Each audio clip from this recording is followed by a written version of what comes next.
Why do you always wear black? I'm in mourning for my life. I'm unhappy. Why? I don't understand. You've got your health. Your father may not be rich, but he's not badly off. I have a much harder time than you. 23 rubles a month coming in, less deductions for a pension. And I don't go round in mourning. It's not a question of money. Even a beggar can be happy. Theoretically. In practice, it comes down to this. My mother and I, my 2 sisters and my little brother, and only 23 rubles a month coming in. What, do you mean we don't have to eat and drink? There's no need for tea and sugar, no need for tobacco. I don't know how to manage. This show will be starting soon. Yes, a play by Constantian, and his Nina will be acting in it. 2 people in love, and today their souls will merge as they strive to create a single artistic impression. Whereas my soul and yours have no point of contact. I love you. I can't stay at home. I long to see you so much. I walk 3 miles here and 3 miles back every day, and all I get from you is indifference. Well, it's understandable. I've no money. I've a large family. Who wants to marry a man who can't even support himself? A fiddle. I'm very touched that you love me. But I can't say the same in return, and that's all there is to it.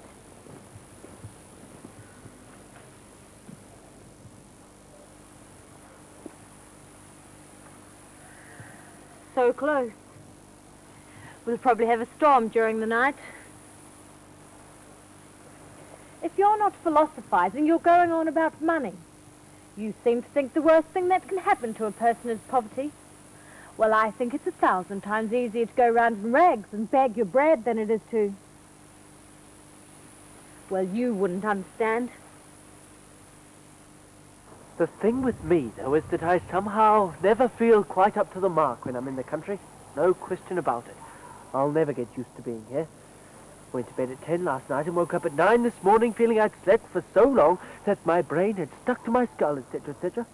But then I dropped off again after lunch, and now I feel as if a horse and cart had gone over me. It's like being in a bad dream, really, when all's said and done. Well, you're right. You ought to be living in town. Listen, you'll be called when it starts. You're not supposed to be here now. Go away, will you? And would you mind asking your father to have the dog let loose? It howls otherwise. My sister was awake all night again. You can speak to my father yourself. I'm not going to. Spare me that at any rate. Well, come on. You'll let us know before it starts. So the dog will be howling all night again. It's a funny thing. I've never been able to live as I pleased when I've been in the country. In my younger days, I used to take a month's leave and come here to relax. Simple as that. But then they'd so pest you with all kinds of nonsense that from the moment you'd arrived, you'd want to be away again. Now I'm retired, though there's nowhere else to go. Like it or lump it. Oh, it's getting damp. Go and get your galoshes. I'm hot. You won't look after yourself. It's just pig-headedness. You're a doctor.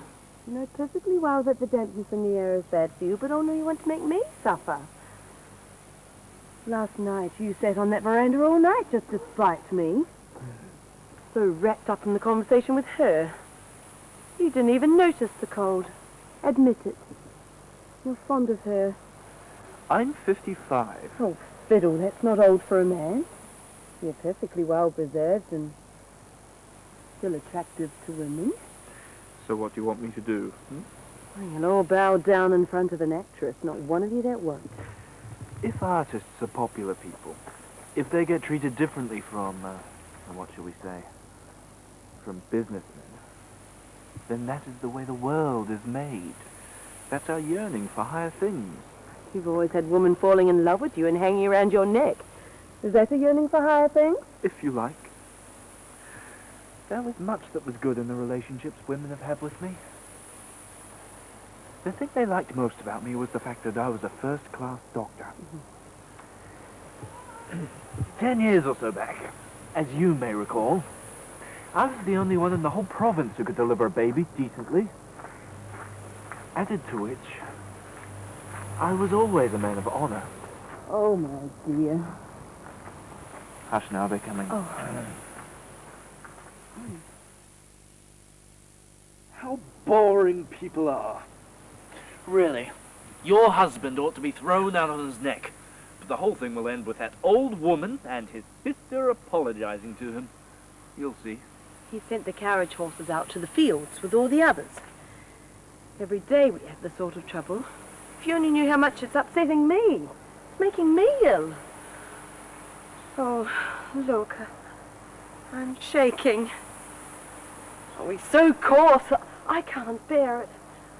Oh, Evgeny, my dear, my precious. Take me unto you as time's running out for us. We're not young anymore and old to stop hiding, even at the end of our lives to stop lying. I'm 55. It's a little late in the day to change my way of life. I know why you reject me. I know that there are other women besides me, but you can't take them all unto you. I understand that. Oh, forgive me, I'm being tiresome. No. No. I'm tormented by jealousy. Of course, you're a doctor. You can't avoid women.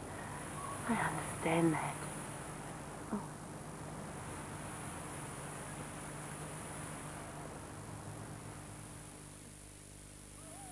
Now, why don't you stay at home, you poor old man? What do you want to go traipsing around calling on people for with your rheumatism?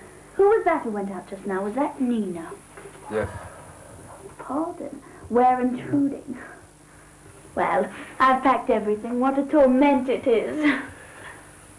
Days and Nights, page 121, lines 11 and 12. What do they say? Have you got my books in the house?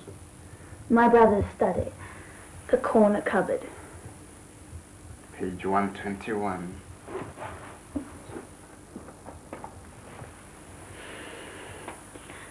Oh, really, Petrushia, I would stay at home if I were you. You're leaving. I shall get depressed sitting at home without you. What's happening in town, then? Nothing much, but all the same. They're laying the foundation stone for the new government buildings, etc., etc. I should like to get out and about for an hour or two anyway. I've been lying here like an old boot. Stuck here like a gudgeon in the mud. I've ordered the horses for 1 o'clock. We can go together. Well, you go on living here then. Don't get too bored, and don't catch any colds. I'm leaving, so I'll never know why Constantine tried to shoot himself.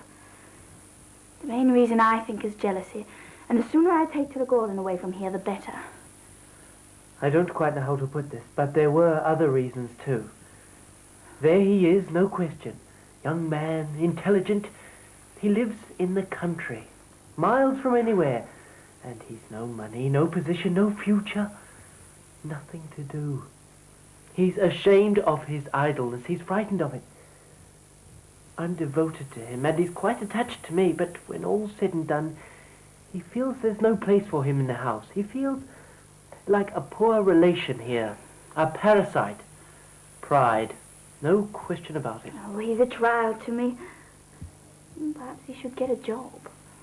I wonder if the best thing wouldn't be for you to give him a little money. The first thing he needs to do is to dress like a normal human being. It's as simple as that. Look, he's been wearing that same jacket for the past 3 years. He hasn't got an overcoat to his back. Then again, it wouldn't hurt the boy to see a bit of the world. Go abroad, perhaps. It really wouldn't cost all that much. All the same, I suppose I might arrange a little more for clothes, but as for going abroad... No, at the moment I can't even manage the clothes. I have no money. I haven't. Oh, well, there we are. Forgive me, my dear. Don't be angry. I believe you.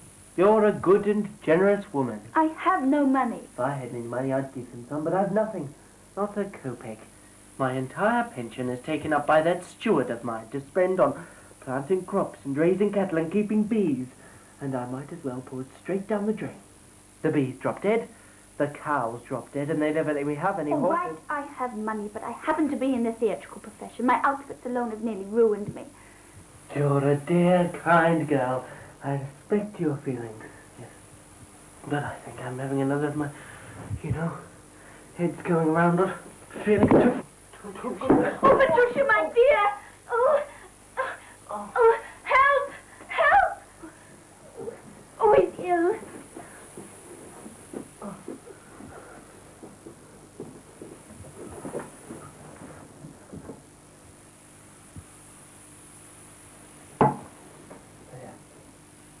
laughed off. I'm all right, I'm all right. It's all right, Mama. No need to be frightened. Uncle often has these turns now. Uncle, you must have a lie down. For a little while yet. I'm still going into town. Have a little lie down and then we'll go. Well, there's a little. In the morning on 4. Oh, he gave me such a fright. It's bad for his health living in the country. He's pining away. Now, Mama, if you had a sudden attack of generosity, I'd give him a couple of thousand rubles. I have no money. I'm an actress, not a bank manager. You changed my dressing, Mama. You do it so nicely. The doctor's late, sir. You promised to be here at 10 and it's 12 o'clock already. Sit down.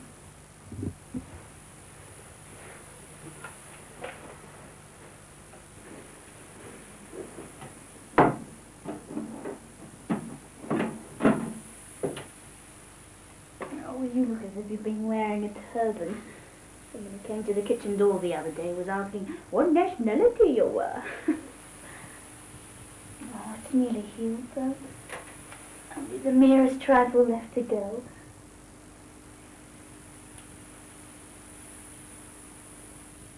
Now you won't start playing with guns while I'm away, will you?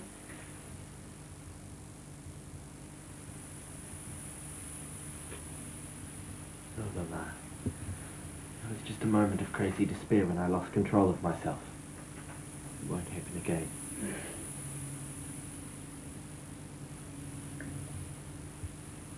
You have magic in your hands. I remember a long time ago when you were working in the State Theatre when I was little. There was a fight in the courtyard of our block. Do you remember? A washerwoman living in one of the apartments got badly knocked about. When they picked her up, she was unconscious. You kept going to see her. You took her medicine. You bathed the children in her wash tub. Surely you remember. No. There were 2 ballet dancers living in the same block. They used to come and have coffee with you. I remember that. They were terribly religious. These last few days, I've loved you as tenderly and wholeheartedly as when I was a child. No one left but you. But why? Why has that man come between us? No, Constantine, you don't understand him. That man is someone of the highest integrity. However, when they told him I was going to challenge him to a duel, his integrity didn't hinder his cowardice. He's leaving, ignominiously fleeing. Oh, nonsense. I'm taking him away. Oh, you can't be pleased by our relationship, of course, but you're perfectly intelligent, and I must insist that you respect my freedom. I do respect your freedom, but you must allow me to be free too. You must let me have my own opinion of that man. Someone of the highest integrity. Here we are on the point of quarrelling over him while he sits in the drawing room or garden somewhere laughing at us. Educating Nina, trying to convince her once and for all that he's a genius. You take great pleasure in being disagreeable to me. That man is someone I have great respect for, and you must not speak ill of him in my presence. I don't have great respect for him, however. You want me to think he's a genius as well, but I'm sorry, I can't tell a lie. His work nauseates me. That's jealousy. People with no talent themselves, only pretensions, are always reduced to running down people who do have real talent. It must be a great comfort. Real talent? I've got more talent than the lot of you if it comes to that. You and your dull, plodding friends have got a stranglehold on art. The only things you consider to be legitimate and real are the ones you do yourself. Everything else you crush and smother. I don't acknowledge any of you. I don't acknowledge you, and I don't acknowledge him. And what are you, a decadent? Oh, go off to your nice little theatre and act in your miserable, mediocre plays. I've never acted in plays like that in my life. Leave me alone. You couldn't write so much as a miserable farce, you shopkeeper. Yes, Kiev shopkeeper. Parasite. Miser! Ragbag. Non-entity. Oh, please don't cry. Oh, you mustn't cry. Oh, forgive me. Forgive your wicked mother. Forgive your unhappy mother.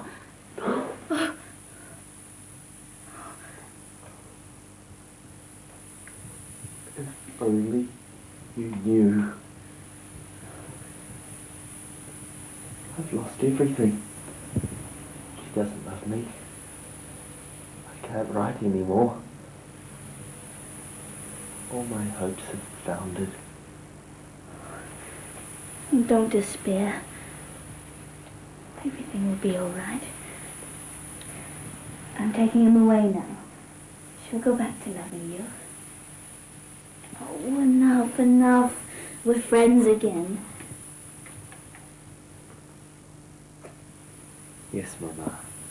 Be friends with him, too. No deals. You won't, will you? Very well. But please, I don't want to meet him. It's hard for me. It's more than I can bear.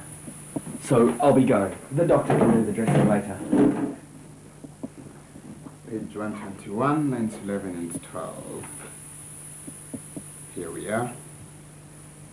If ever you have need of my life, then come and take it. They'll be bringing the horses shortly. If ever you have need of my life, then come and take it. Well, you've packed, I hope. Yes, yes. Why do I hear a note of sadness in that cry from a pure heart? And why has my own heart so painfully contracted? If ever you have need of my life, then come and take it. Let's stop another day. No. Just one more day. My dear, I know what keeps you here. Do take a hold of yourself. You're a little intoxicated. You must be sober again. You must be sober too. Be understanding and sensible, I implore you. See all this like the true friend you are. You're capable of sacrifice. Be my friend, let me go. Oh, you're as captivated as that? I feel as if a voice were calling me to her. Perhaps this is the very thing I need. Oh, some provincial girls love how little you understand yourself. Sometimes people fall asleep on their feet. And that is how I am now. Talking to you but feeling all the time as if I was asleep and dreaming of her. Sweet and marvelous dreams have taken hold of me. Let me go. No, no, I'm a woman like any other. You can't speak to me so. Oh, don't torment me, boys. It frightens me. If you choose, you can be a woman unlike any other. A young love. A love full of charm and poetry, bearing me up into the land of dreams. In all this world, no one but her can give me happiness. The sort of love I've never known yet. That's no time for it when I was young. When I was beating on editors' doors, when I was struggling with poverty. Now here it is. The love I've never known yet. It's gone. It's calling to me. What sense in running away? Oh, you've gone mad. Release me then. Oh, you've all conspired to torment me today. She doesn't understand. She won't understand. Am I so old and ugly that you can talk to me about other women without so much as batting an eyelid? Oh, you're out of your senses. My wonderful man. My amazing man. The last page of my life. My joy, my pride, my delight. Oh, leave me for a single hour and I'll never survive it. I'll go mad. My amazing man. Oh, my magnificent man. My sovereign lord. Someone may come in. Oh, let them. I'm not ashamed of my love for you. My treasure. My wild and desperate man. Oh, you want to behave like a lunatic, but I don't want you. I won't let you. You're mine. You're all mine. This brow of yours is mine. These eyes are mine. You're all mine. You're such a talented man. Such an intelligent man. You're the finest writer alive today. You're the sole hope of Russia. You have so much sincerity, so much simplicity and freshness and wholesome humor. With one stroke you are able to convey the essence of a person or a landscape. Your characters live and breathe. Impossible to read you without the light. You think this is mere incense at your altar, that I'm flattering you. Look into my eyes. Look into them. Oh, see for yourself, I am the only one who can appreciate you. The only one who tells you the truth. My marvel. You'll come away, yes, you won't abandon me.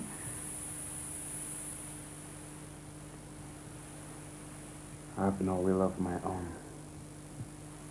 I've never had a will of my own.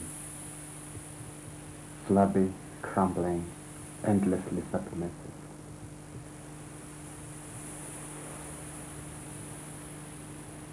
Is that really what pleases a woman?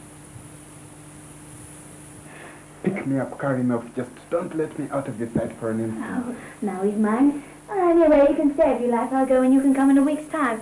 There's really no need for you to hurry, is there? No, we'll go together. Together, whichever you like. Together.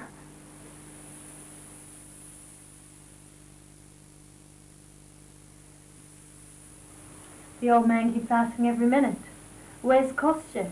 Where's Konstantin? He can't seem to live without him. He's frightened of being alone. What terrible weather. All yesterday and all last night, too. There are waves on the lake. Huge waves. The garden's quite dark. They should tell someone to knock down that old theatre. It's as hideous as bare bones, and the curtain slaps in the wind. When I was going past there yesterday, I could have sworn someone was crying in there. Oh, really? Let's go home, Marcia. I'm staying the night. Marcia? Let's go. The baby could be hungry. Who knows? Fiddle. Matriona will feed him. It's a shame, though. This will be his third night without his mother. What a boy you've become. At least before it was philosophical vapourings. Now it's the baby and let's go home all the time. The baby and let's go home. I never hear anything else out of you. Let's go, Marcia. You go. How can I? Your father won't give me any horses. Yes, he will. Just ask him and he'll give you some. Well, perhaps I'll ask him. She'll be coming tomorrow, then? Yes. Yes, tomorrow. You just keep badgering away.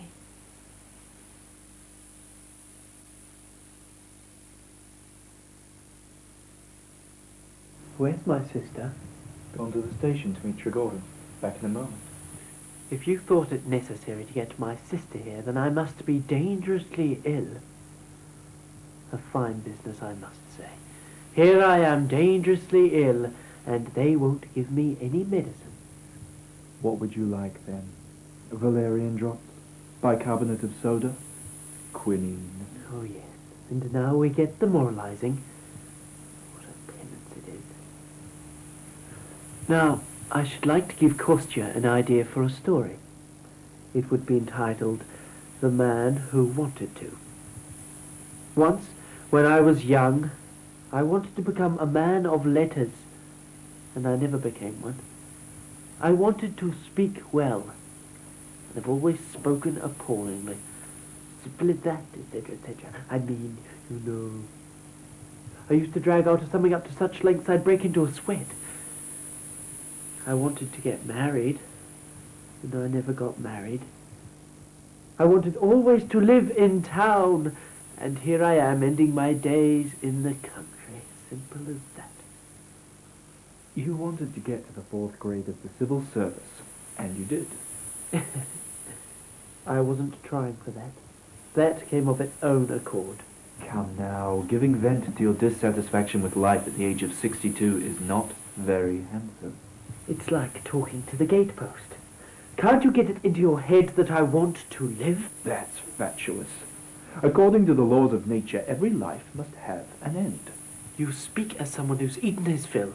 You've had your fill and now you're indifferent to life. It's all one to you. But even you will dread to die. The dread of death is an animal dread. It has to be suppressed. The only people who can rationally fear death are the ones who believe in eternal life, and who fear for their sins. But firstly, you're an unbeliever. And secondly, what are your sins? You've served for 25 years in the Department of Justice, that's all. 28. We're stopping Konstantin from working. No, it's all right.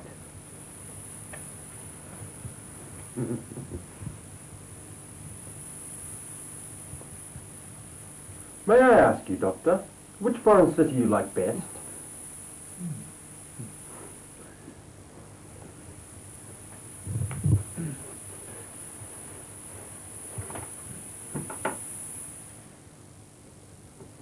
Genoa. Why Genoa? But there's a splendid street life there. When you come out of your hotel room in the evening, the streets are jammed with people. You wander aimlessly about in the crowd, hither and thither, this way, that way, and you share its life. You spiritually merge with it. You begin to believe that it would in fact be possible to have a single world soul of the sort your friend Nina once acted in your play. Where is she now, by the way? Where is she and how is she? She's well, as far as I know. I heard she was leading some strange sort of life. What's it all about? It's a long story, Doctor. In a nutshell? She ran away from home and took up with Peter Gordon. You know that much. I know that. She had a child. The child died. Peter Gordon decided he was no longer in love with her and went back to his former attachment. This was only to be expected. Not that it ever left it, of course. Being the spineless creature that he is, he somehow contrived to keep a foothold in both camps. As far as I can make out, Nina's private life has not been a total success. How about the stage? Even worse, I think. She made her debut at a summer theatre out of Moscow and then toured the provinces. At this point I wasn't letting her out of my sight, and for a while, wherever she went, I went too. She kept taking on big parts. She played them crudely and vulgarly, with a lot of howling and soaring of the air. Moments when she showed some talent, in shouting or dying, but they were only moments. So there is talent there at any rate. It's hard to tell. There probably is. I could see her, but she wouldn't see me. Her maid wouldn't let me into her room. I understood her feelings, though I didn't insist. What else can I tell you? When I got home, I started receiving letters from her. Warm, interesting, intelligent letters. She never complained, but I could sense that she was deeply unhappy. There was a nervous strain to each line. Even her imagination was a little distraught. She'd sign herself the Seagull. Like that play of Pushkin's where the old miller goes mad with grief and calls himself the Raven. In the letters she kept saying she was a seagull. Now she's here. How do you mean here? In town, at the inn. She's been living in a room there for the better part of a week. I've gone to call on her. In fact, Marcia did go. She won't see anyone. Semyon says he saw her yesterday evening in the fields a mile or so from here. Yeah, I did. She was going away from here towards town. She said hello and asked why she didn't come to see her. She said she would.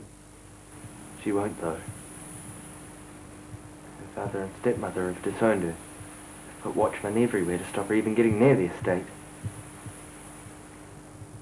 How easy it is, Doctor, to be a philosopher on paper, and how hard to be one in the real world. She was a delightful girl. I beg your pardon. I said she was a delightful girl. One former civil servant of the 4th grade was even in love with her for a while. You old brick.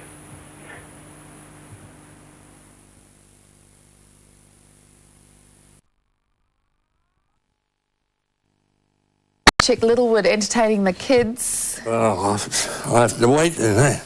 Huh? You do a lot of waiting when you get older, I tell you that, son. Oh, but his latest role as a professional Santa with a belly full of tequila and a score to settle is a vast difference from what we're all used to. In the present, writer-director Gray Burton describes the play as a Christmas conspiracy which seeks to subvert the fairy tale idea of Christmas. Also featuring the professional acting talents of Jared Martin and Peter Graham, the black comedy illustrates the disintegration of society against the backdrop of the festive season. Tell you a story about Richard Burgess. Oh, Richard Burgess now, who's he? Well, he lived about over 100 years ago. He's from London. And he lived in London in the 1820s. And he was a scoundrel, absolute scoundrel. And he was a thief and a vagabond and a rogue, and he ended up getting busted. And so they put him on a convict hulk and they sent him off to the Van Diemen's Land. And from there he graduated into highway robbery and general skullduggery, robbing miners and stuff like that. Anyway, after doing his time in Australia, he ended up in the gold fields of Otago. And I think he arrived in the port of Dunedin about 1850 or something like that. And yeah, he ended up in the gold fields, and he generally just went around ripping off the gold diggers, highway robbery and stuff like that. But he ended up going up the coast, up to Greymouth and Hokitika, because there was a gold rush there too in the 1860s, and same sort of thing. And he met up with these other real looking shady characters. They're all shady characters, 4 of them. And they got on this boat and they sailed out of Grey. Oh, first of all, they did this blinking robbery in Grey, and they actually killed this guy, and they only got a few nuggets of gold. This guy lost his life. And so anyway, they took off and they got a boat up to Nelson, and they sailed into Nelson, and heard about the gold rush over in Canvastown, or the Waka Marina, what the river's called. And so they, with a villainous intent on their mind, proceeded to go over to Canvastown to see if they could rip somebody off over there. So they got over to Canvastown. They couldn't find anybody to rip off, but they heard that there was this guy from up the Waka Marina who had a big sack of gold, and he was taking it back over the Mangatapu saddle back into Nelson to sell his gold. So this guy, Richard Burgess, and these 3 other guys he was with, who were real bad beggars. One was called Kelly, the other was called Sullivan, and the other one was called Levi. And so they went up the Mangatapu saddle, which was the saddle between the Porus and the Nelson Haven, which was the main road through to Nelson then. And they waited up there behind this rock. I think they were up there for a couple of days before these guys came through from Canvastown. And there was about 4 of them came through the saddle, and they rode their horses, and they had gold with them. And when they got up to the top of the Mangatapu saddle, these scoundrels were hiding behind this rock, Richard Burgess and his mates, and they jumped out from behind the rock and killed a whole lot of them. They killed 4 guys, blew them away, stole all their gold, shot their horses, and then went down into Nelson and partied up, which was a highly intelligent thing to do. These guys were not that intelligent, really. And anyway, there they are, leering it up in Nelson, 1860, and there's not a hang of a lot of people around. They expecting these guys to come over from Canvastown, but they never arrived, so they got a bit sus and had a look up there, and they actually found the bodies and stuff like that. They hunted down these 4 guys who were to be called the Mangatapu murderers. And they caught all 4 of them, Sullivan, Levi, Kelly and Burgess. And they caught all 4 of them, and because these guys, they just pleaded ignorance. No, we don't know anything about it. But they got Sullivan to turn state's evidence, and he testified against the other 3, and for that he got his freedom. So he was just a traitor. Sullivan was the traitor. So anyway, Kelly, Levi and Richard Burgess ended up in the old Nelson jail, which was up behind the main cathedral in Nelson. And they were tried and they were hung on the gallows there, and their bodies were buried just up behind the School of Music in Nelson. And that's where they lay today, in unmarked graves. And of course there's the death masks that they took of them, which are in the museum. A mask, a mould taken of their faces after they'd been hung. And one of the moulds even has of Burgess's head, and you can actually see the rope marks in his throat. Yeah, man. So there you go, our own little Ned Kelly, who probably nobody out of Nelson has ever heard of. It's a local history, but it's real bleak and wild west shit, isn't it? Yeah. What? At your book so hard?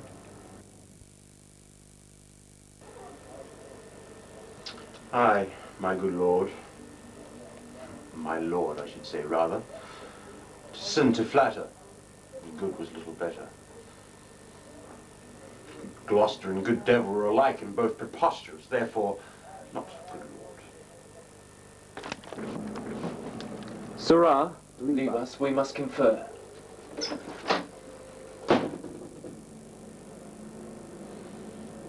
So flies the reckless shepherd from the wolf.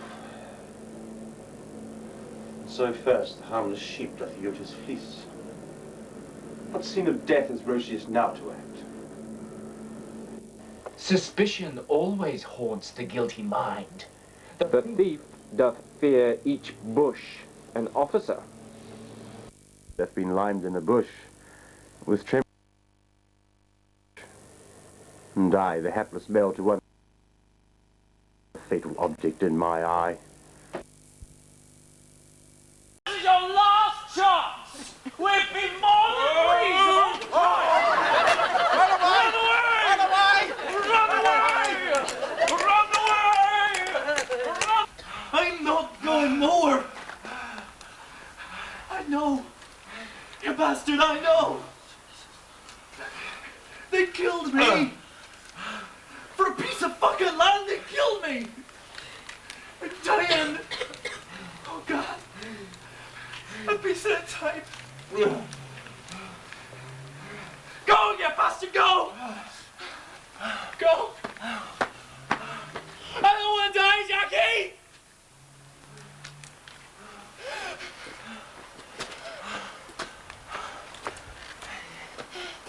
Remember me? Zach, you may not be aware of it, you're about to go on a trip to a place called Pungaland. That's where the Punga people live. Was that Punga person? Anyway, before we go, let's make sure all those blinking cell phones out there are turned off and... Did you hear that? Something tells me there's a lot more Punga people out there than usual today. They all like to have a good laugh together, usually with us humans being silly. Well, they do a lot of good if you ask me. It's just that if you see one, it usually means you're in trouble with them. Hey, there's no one. There's Punga people everywhere today.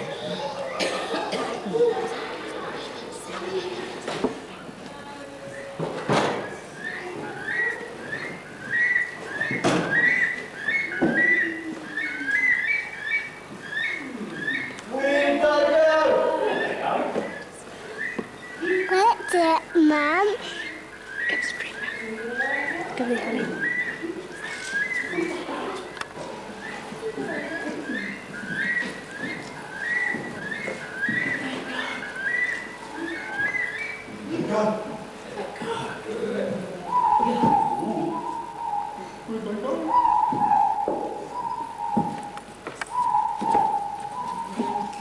Where'd they go?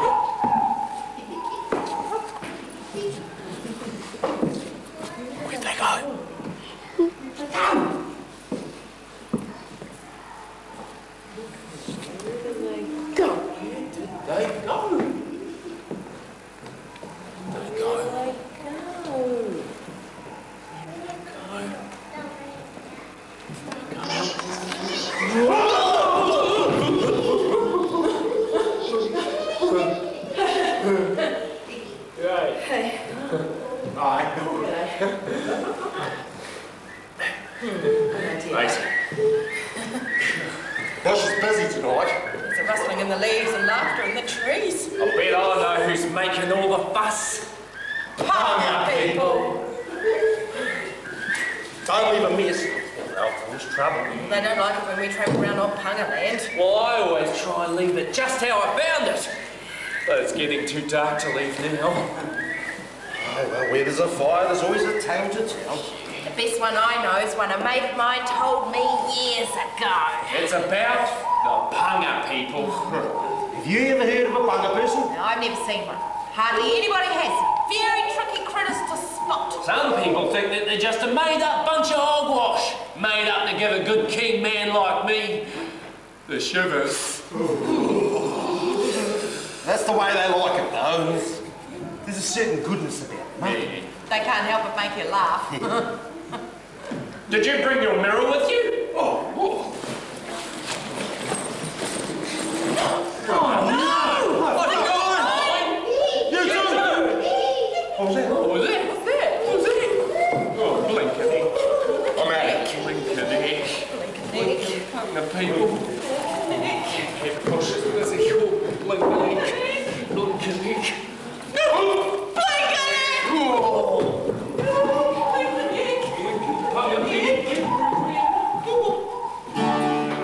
Those Punga people, they always know when you're talking about them. So here's my story in Punga people from 90 Mile Beach.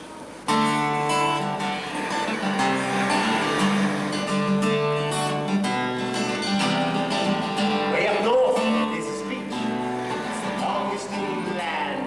Curving round the coastal reach, a lonely stretch of sand. Ocean roll as thunder in to crash upon the shore. Sand is driven by the wind for several miles or more. In this bleak and windswept place, some Punga people live. Known by those who know that race for the cheap that they can give.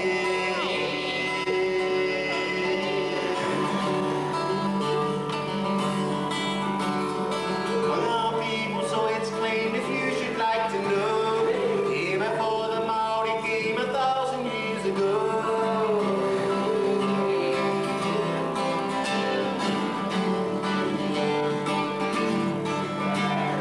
Visible to human eye, accepting in reflection, Punga people have survived by dodging our protection.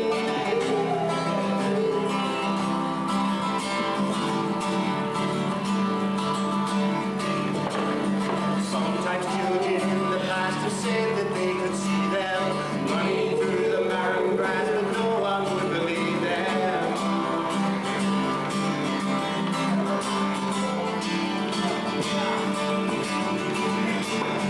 Like to read the shellfish roar, and sometimes when they dwell from the high tide of the shore, you find a pile of shells.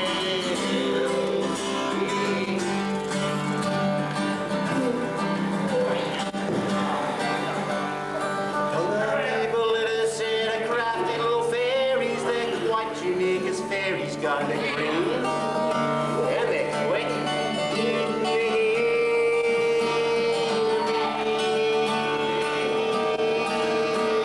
You hardly tell they're even there, they never leave much sign. And if you don't believe in them, well, that just suits them fine.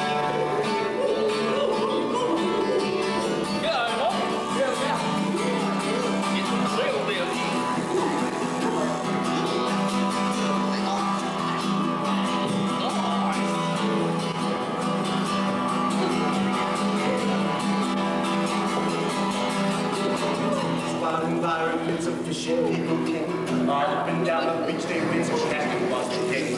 They threw their lines into the sea with big long fishing rods, and up and caught a fish and free as snapper or a thorn. Soon others came from all around the sport and recreation. They found a brand new playing ground, a clean and sport location. They drove their cars and trucks and bikes along the low tide sand, with all their mess and noise and lights polluting Punga land.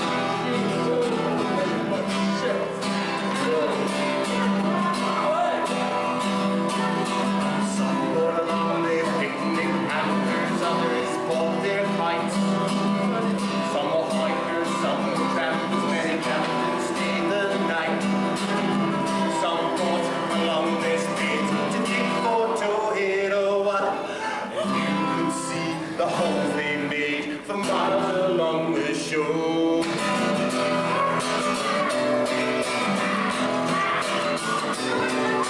Seagulls hovered overhead and mongoose hung about, searching for the scraps of bread that people had thrown out. With glass and plastic bottles, cardboard cans and other stuff, the beach began to look a little like a rubbish dump.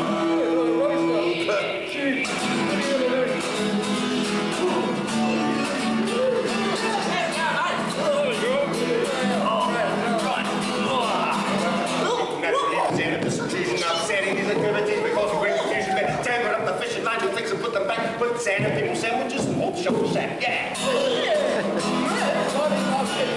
Excellent.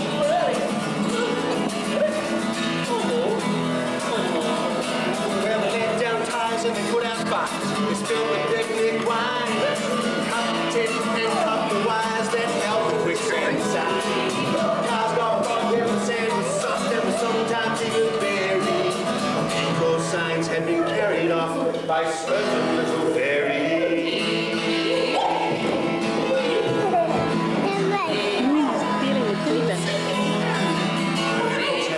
for thought they couldn't understand. Behind their backs, the fish they caught was hidden in the sand. And they began to blame each other, because there was no one else about.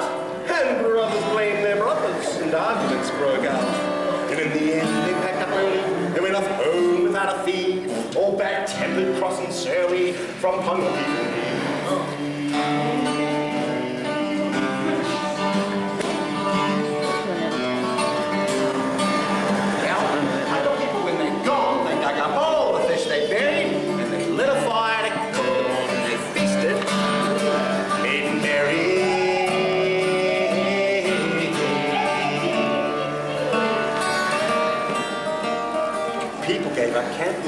Soon all the tents were gone. Tales were told with noises, queer and weird things going on. It wasn't very long before the local folk were daunted and they didn't go there anymore. Because they said the place was haunted. We know, it's bunga people. And the bunga people celebrated and danced till the break of day.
Then you'll know, oh yes you will.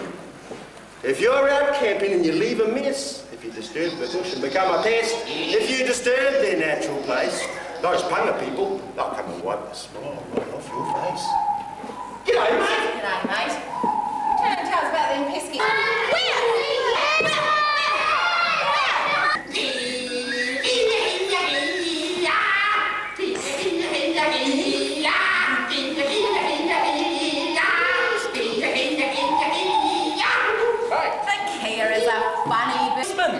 Gave her name as Windy Flax. She said some people from beyond the waterfall had shifted onto my place. Other people. They were cool. Operator began to lose his cool. He blundered through the bushes where he'd seen one just before, calling. Oh, I'll make a rest. Those punga people stole my boots, don't they? I know I had a shirt on, the coat's gone missing too. I'll get a great big mirror and I'll rest on all of you. It's no use getting angry.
For our feature presentation, please take a moment to see the emergency exits located at either side of the auditorium. Please make sure your cell phone is turned off for the duration of this performance, and be advised that no cameras or recording devices may be used during the show.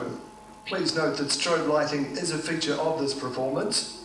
Now sit back, relax, and enjoy the many worlds of Dr. Seuss.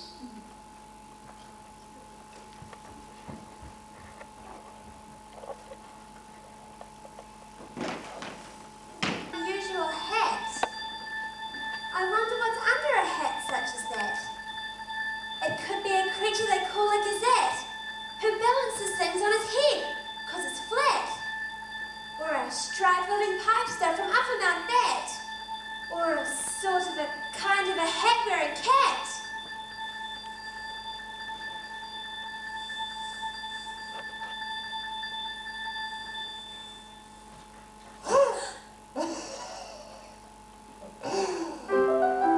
I can see that you've got quite a mind for your age. Why, one think, and you've dragged me right onto the stage. Now that I'm here, there's no telling what may ensue with a cat such as me and a thinker like you. Oh, the things you can think, oh, the things you can think, if you're willing to try.